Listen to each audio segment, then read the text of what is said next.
যুক্তরাষ্ট্রের কঠোর অভিবাসন নীতি বাংলাদেশি অভিবাসীদের জন্য নতুন চ্যালেঞ্জ তৈরি করেছে। আইনগত প্রস্তুতি, কূটনৈতিক উদ্যোগ ও সম্প্রদায়ের সমর্থনই ভবিষ্যতে তাদের অধিকার সুরক্ষায় গুরুত্বপূর্ণ ভূমিকা রাখবে।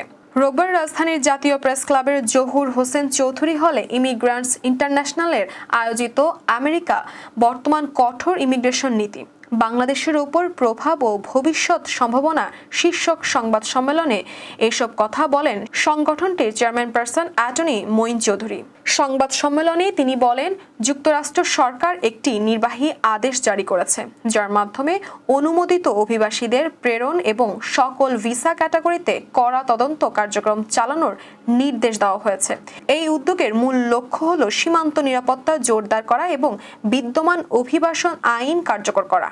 এই নির্বাহী আদেশ বাংলাদেশের অভিবাসীদের ওপর বেশ প্রভাব সৃষ্টি করবে। তিনি আরও বলেন, এই আদেশের ফলে ইউএস ইমিগ্রেশন ও কাস্টম এনফোর্সমেন্ট বাংলাদেশি অনুমোদিত অভিবাসীদের শনাক্ত করে ফিরিয়ে আনার প্রস্তুতি নেবে।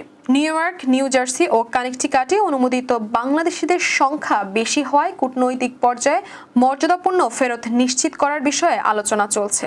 গ্রিন কার্ড ও অন্যান্য ভিসা হোল্ডারদের জন্য বিমানবন্দরে কঠোর জিজ্ঞাসা চালু হয়েছে।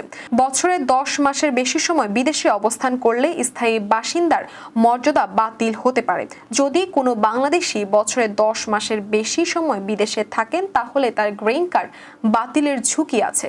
ঢাকাতে যুক্তরাষ্ট্র দূতাবাসে F1 ভিসার অ্যাপয়েন্টমেন্ট ওয়ার্কলোড বৃদ্ধির কারণে অপেক্ষার সময় দিন দিন বাড়ছে। অতিরিক্ত প্রশাসনিক যাচাই প্রক্রিয়া চালু হয় ভবিষ্যতে আরও দীর্ঘ বিলম্বের সম্ভাবনা রয়েছে।